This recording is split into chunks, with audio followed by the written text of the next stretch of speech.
Hello, Lisa Richard here with Loving Energy Recharge, coming in to talk about the inner alchemy for April the 21st going through to the 26th. Now this is also going to include the upcoming new moon in the sign of Scorpio. That is going to be occurring on the 23rd of April.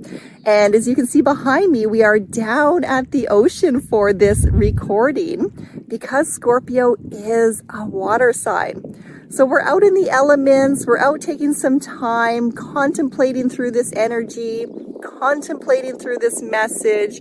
There is a lot of pressure right now within the energy to feel like one has to do something, right? So there's a lot of anxious energy, a lot of pressure energy, a lot of tendency to want to be seen. And as we are stepping into gate number 27 in the sacral center within human design, we're entering into what is known as the gate of nurturing. So with all this pressure right now to get out there and do something, to get out there and make something happen, to be seen, we're now being asked, well, what is it that you want to be seen for? What is it that you want to nurture within yourself? And to get really honest when you're doing the inner alchemy, to notice, is it the shadow that you are nurturing, or is it the light aspect within yourself? So this is our third gate that is being activated within our sacral center. We've been in that sacral center since about the 10th of April, and we're going to come to a completion in the sacral center at the end of this round on the 26th, before moving for a small period of time up into the ajna, which is all about that third eye, right? An opportunity to then reflect back on the journey, to see what we have learned, to contemplate a little bit deeper, before we hit what is known as the seat of the driver. And this is gate number 2 in the teachings of human design. And that's going to come about, let's see if I wrote it down here. I'm going to say that's about the first week in May that we're going to hit that opportunity. And when we reach that point, what the seat of the driver is really teaching us is who's leading the way. Is your shadow leading the way, the ego leading the way, or have you used this time in this energy, this divine purge, so to speak, to really look at the aspects of yourself that have been coming to the forefront, and to learn to do the inner alchemy in terms of you're recognizing the shadow aspects, you're honest about the shadow aspects, and you're also intercepting the pattern to bring in the gift aspect. So that is what inner alchemy is teaching us. And we use a combination of human design, the gene keys, Lightworker coaching. It's a blend of many different tools that have helped support us on our own journey to look within, that we are now offering out to others. Now, the founding bodies of those different modalities, you can find those down below on our YouTube channel. And I highly encourage you to explore your human design chart. In fact, there's a free introductory course on my website. I am certified through the International Human Design School. So you can visit the website, lovingenergyrecharge.com. You can take a look at the Introduction to Human Design course. You can have the links there to run off your own birth chart and allow yourself to just self-explore. I love to run charts for my family members, my closest friends, to really get to learn not only about relationship dynamics, but how to honor each and every one of them as individuals. And then looking into my own design really helped me to understand who I am. Because when you are an empath, a sensitive, when you feel energy quite deeply, sometimes you can have a feeling like, it's all about me, or it's really affecting me. And the more you get to know who you are, the more you get to learn who you are not. So you can step into a greater aspect of really being there to support and nurture another when you're coming from the purity of truly knowing who you are. So we're using that as an introduction as we come through this gate number 27 in your human design chart, the gate of nurturing.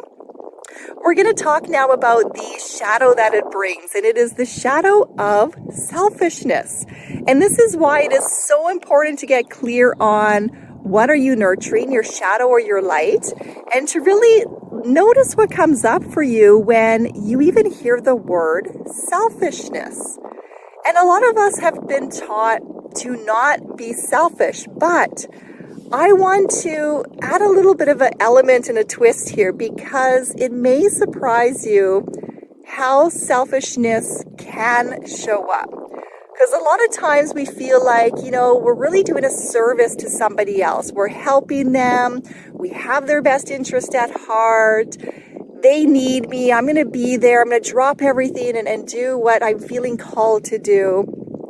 But when you look at the shadow of selfishness and you really then lean on the dilemma in the same gate, which is all about contemplation and consideration, and you consider for yourself, who is that really for, right? When you want to jump in to help somebody, who is that truly for?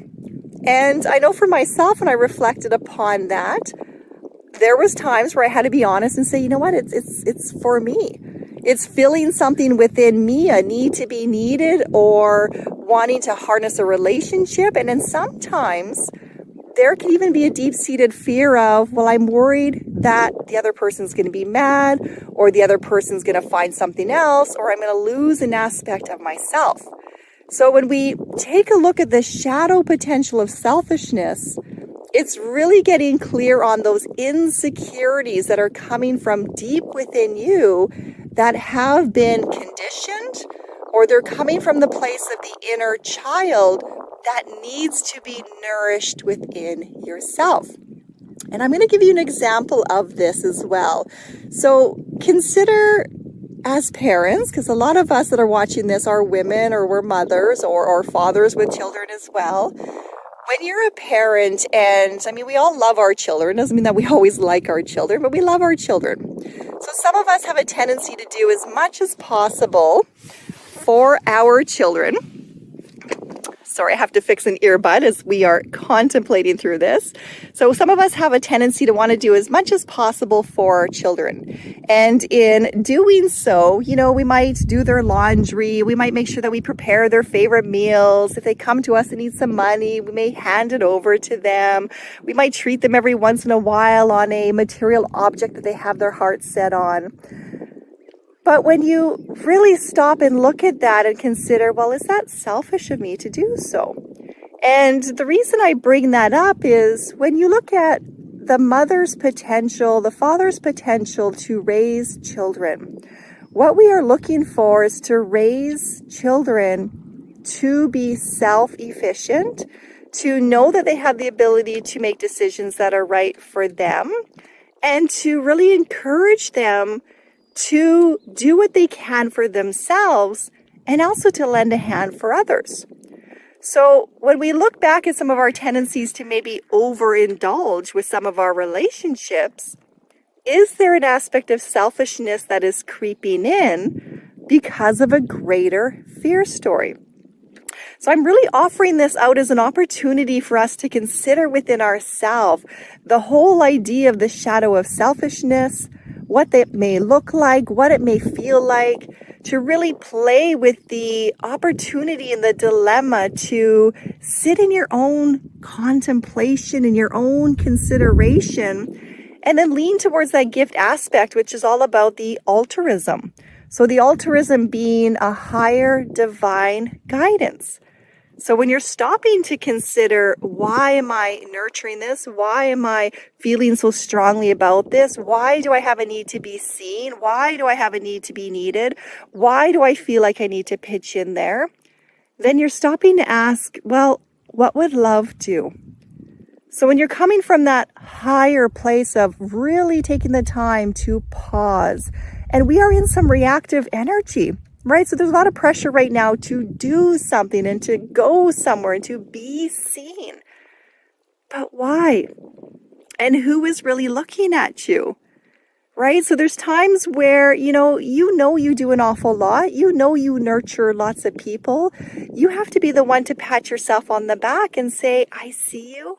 I appreciate you. I know your heart is in this. And that is a good enough reason.